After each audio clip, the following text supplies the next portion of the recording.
Hello, my name is Christian Grieco, and welcome to How to Approach Net Zero Energy and Drastically Reduce Your Carbon Footprint.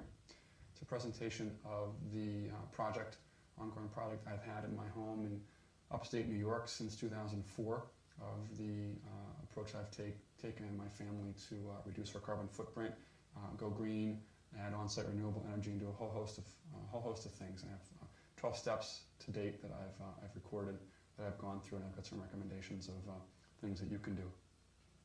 I very much would appreciate your feedback, your comments, and your questions.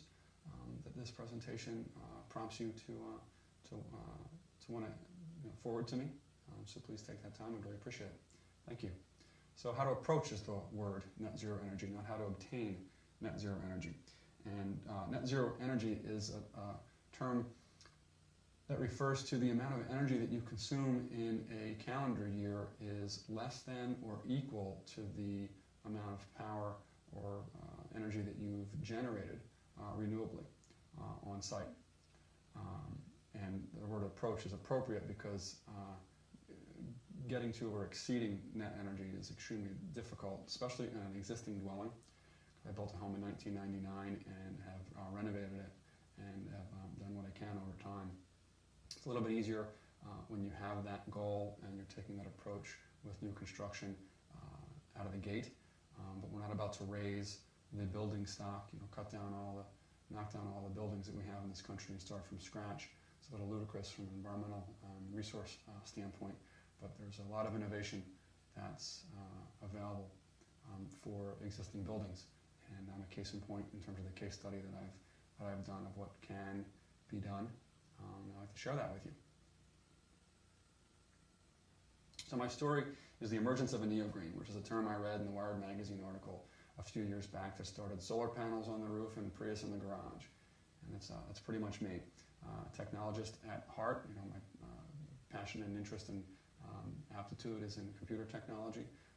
But my career started in working with an environmental group, a statewide group called Environmental Advocates, EPL Environmental Advocates. It started in 1969. It's an advocacy group that focuses on legislative work, working with legislation in the state legislature, and regulatory watchdog work with agencies that are then enacted with enforcing those laws. So I was a community organizer, did fundraising and outreach and education with door-to-door canvassing and phone work with existing members in the Greater Capital District, and moved on to do computer networking and other support services for the lobbyists in the group.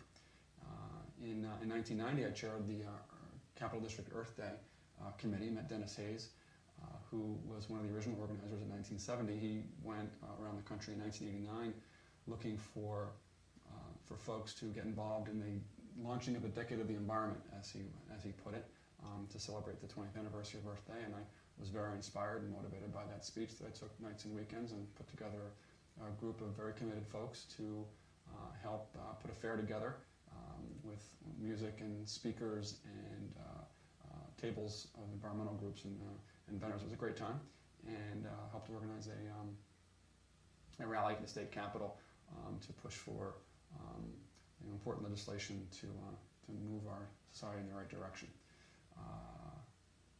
And the overall purpose of the group is to counter the industry lobbyists that have every right to be part of the legislative process, but so do you and me. So that's what that group is for.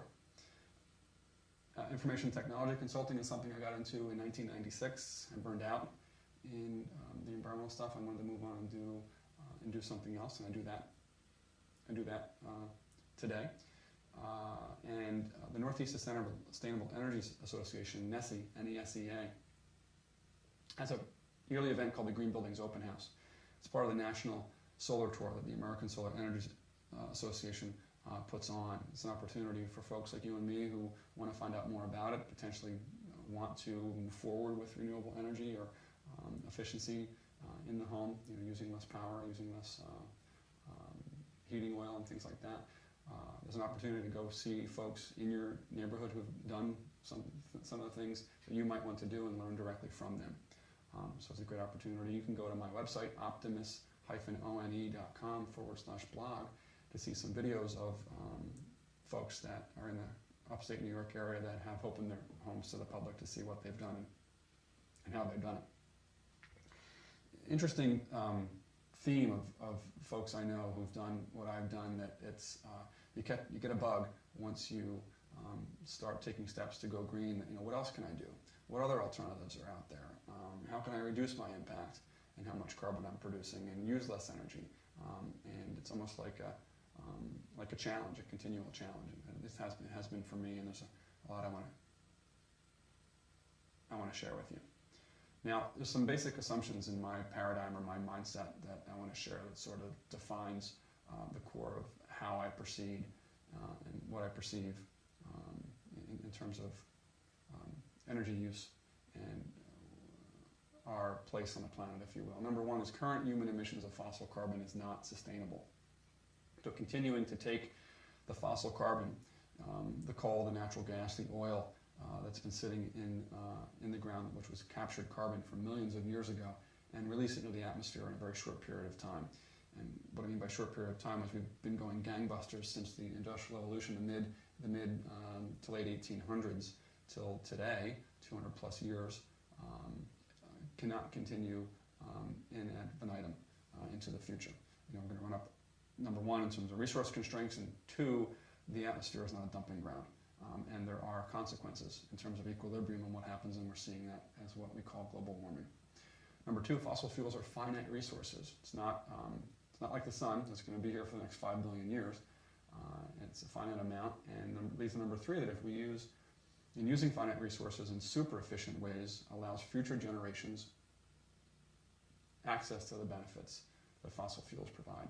Clearly our lifestyles are what they are because of the innovation we've done in terms of use of petroleum. For instance, the clothes I am wearing are made from petroleum. Some pharmaceuticals are made by petroleum. A lot of our building materials, clearly our transportation system is completely reliant today on fossil fuels. And super efficient is a new paradigm. We've attempted, and we hear the word efficient, but we're nowhere near where we can go in terms of using that material, natural gas and oil, for instance, in a very efficient way. So it reduces the amount that's produced or emitted in terms of emissions, and allows it to last longer for our kids and their grandkids. So in 1999, I was still asleep. As I mentioned, I kind of burned out in '96 in terms of the environmental stuff, and I built a home. That's the vacant land in the development where we built it, and what the home looked like in the summer of it being built. But it met the energy code of 1999. It's fiberglass insulation, R19 on the walls, R30 in the attic. I thought I was doing a great thing by spending more money and getting a more efficient natural gas furnace and a more efficient water heater. It was double pane windows, argon gas fills. So I thought that was good enough. And I bought a refrigerator that was one of the most efficient that you could get by doing some research online. And there's what the finished house looked like about the summer of 2000. So